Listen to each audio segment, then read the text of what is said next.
Bill के timing की कि अभी ईद की रौनक बुझी भी नहीं थी और हमारी जड़ों पर एक नया फरमान लाया गया। पहले उत्तर प्रदेश में मुसलमानों को नमाज पढ़ने पर रोक लगाई और फिर सौगात में ये बिल लाया गया। निसार में तेरी गलियों पे है वतन, जहां चली है रिवाजो गैर कि कोई ना सर उठाकर चल सके।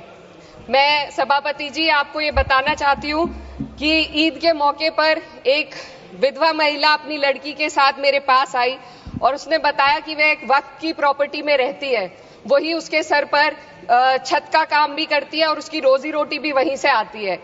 वो इस बिल को लेकर इतनी फिक्रमंद थी कि कहीं उससे वो उसकी संपत्ति ना छीन ली जाए। वो अकेली एक ऐसी महिला नहीं है, ऐसे लाखों लोग हैं जो वक्फ की गरीब महिलाएं जो वक्फ की संपत्ति से अपना रोजगार चला रहे हैं।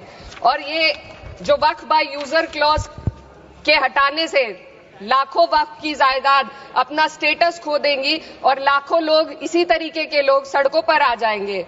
वक्फ क्या है? वक्फ बाय यूजर क्या है? इसका ये मतलब है कि कोई जायदाद अगर सालों से दीन और भलाई के कामों के लिए इस्तेमाल हो रही हो तो वो खुद ब खुद वक्फ मानी जाएगी। हिंदुस्तान की अदालतों ने भी इस बात को तस्लीम किया है। वक्फ बाय यूजर सिर्फ वक्फ बोर्ड को ही मिली कोई खास सौगात नहीं है, ये बल्कि सभी अन्य धार्मिक ट्रस्टों को परंपरा और यूज के आधार पर बिना किसी डॉक्यूमेंटेशन के धार्मिक चरित्र को डिक्लेयर करने का राइट मिला हुआ है। भारत के संविधान के आर्टिकल 13 क्लॉज 3 में कस्टम और यूसेज को कानूनी वैधानिकता प्रदान करता है। इसी आर्टिकल से वक्फ बाय यूजर भी निकला गया है। इस बिल के कानून बनने पर वक्फ बोर्ड तो इस प्रोविजन से हाथ धो बैठेगा, लेकिन अन्य धार्मिक ट्रस्टों को यह सुविधा जारी रहेगी। इससे भारतीय संविधान के आर्टिकल 14 और 15 का सीधा उल्लंघन है, जो धर्म और जाति के आधार पर भेदभाव और कानून के सामने सभी की बराबरी पर जोर देता है।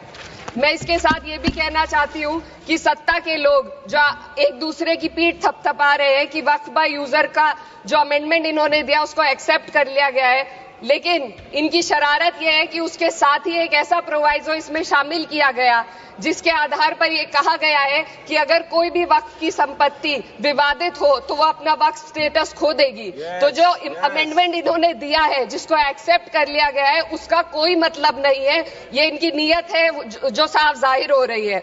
सोने पर सुहागा एक काम और किया है। सरकार ने वक्फ की कानून के सेक्शन 107 को हटाकर लिमिटेशन एक्ट में 12 साल तक ही किसी के खिलाफ अदालत में जाने का प्रोविजन है। सेक्शन 107 में बोर्ड को लिमिटेशन एक्ट से राहत मिली हुई थी। वक्फ बोर्ड कभी भी अवैध कब्जाधारियों के खिलाफ अदालत जा सकता था। अगर ये सेक्शन ना हो तो अवैध कब्जा करने वाले लोग कानूनी प्रक्रिया का फायदा उठाकर वक्फ की प्रॉपर्टी को हड़प सकते हैं। अन्य धार्मिक ट्रस्टों पर भी ये लिमिटेशन एक्ट लागू नहीं होती, तो फिर वक्फ बोर्ड के साथ ये सौतेला रवैया क्यों किया जा रहा है? धर्म को देखकर दोहरी नीति क्यों अपनाई जा रही है? सेक्शन 107 और वक्फ बाय यूजर को अगर एक साथ पढ़ा जाए तो इससे लाखों वक्फ की प्रॉपर्टी पर कब्जा किया जाएगा। इसलिए ये बिल मुसलमान की भलाई का नहीं बल्कि उनके वजूद और विरासत को मिटाने का बिल है। हिंदुस्तान में बहुत सारे धार्मिक ट्रस्ट हैं जिसमें उस खास मजहब के लोग शामिल होते हैं और उसका इंतजाम करते हैं। और ये बात समझ में आने वाली भी है, क्योंकि जो व्यक्ति अपने मजहब के रीति रिवाज को जितना अच्छे से समझ सकता है, किसी अन्य मजहब का व्यक्ति नहीं समझ सकता। आर्टिकल 26 क्लॉज 2 के तहत धार्मिक संप्रदायों को अपने मजहबी इदारों के एडमिनिस्ट्रेशन का हक देता है, लेकिन वक्फ बोर्ड के बारे में इसको उल्टा किया जा। Sir 2 minute sir please 2 minutes. सरकार इसे एक सेक्युलर बॉडी मान रही है और इसमें गैर मुस्लिमों को शामिल करने की बात कह रही है।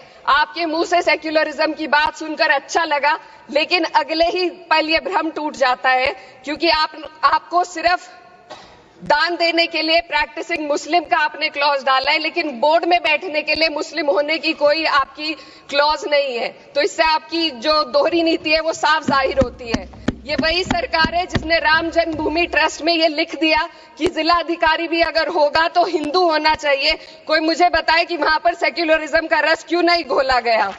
सर आखिर में मैं अपनी बात को खत्म करने से पहले महिलाओं का मुद्दा बार बार उठाया जा रहा है। सरकार का कहना है कि बोर्ड में मुस्लिम महिलाओं को रिप्रेजेंटेशन देंगे। इस कानून से पहले भी मुस्लिम महिलाएं बोर्ड में मेंबर रह चुकी हैं और मिनिमम 2 का प्रोविजन था, उससे ज्यादा भी हो सकती थी। सर, मैं ये कहना चाहती हूँ कि सरकार ने महिलाओं के लिए ऐसा कौन सा नया काम किया जिसका ढिंडोरा सरकार का हर सदस्य पीट रहा है। इस बात की तायीद अगर आपकी तरफ से कोई मुस्लिम महिला करती तो आप उसका यकीन भी करते, लेकिन अफसोस आपकी इतनी लंबी कतार में एक भी मुस्लिम महिला नजर नहीं आती है। सर, मैं खुद एक मुस्लिम महिला हूँ, मैं सिर्फ एक सर मैं माइनॉरिटी महिला हूँ। इस सदन में हम सिर्फ 2 महिलाएं हैं और उस नाते से मैं ये बात कहना चाहती हूँ कि इस बिल के माध्यम से मुस्लिम महिलाओं को कुछ नहीं मिल रहा है। ये हमें कुछ नहीं देना चाहते, सिर्फ टोकनिज्म हमारे नाम पर बनाकर एक नैरेटिव मीडिया में चलाना चाहते हैं। तो ये बिल मुसलमान की भलाई का नहीं, उनकी पहचान को मिटाने का है। सर, अंत में मैं बस यही कहना चाहती हूँ कि कागजों की कैद में बस नाम रह जाएंगे, वो जो हमारे थे सिर्फ दावे में रह जाएंगे। इस बिल के द्वारा मीठी ईद के जायके को कड़वा करना, यही असली सौगाते मोदी था।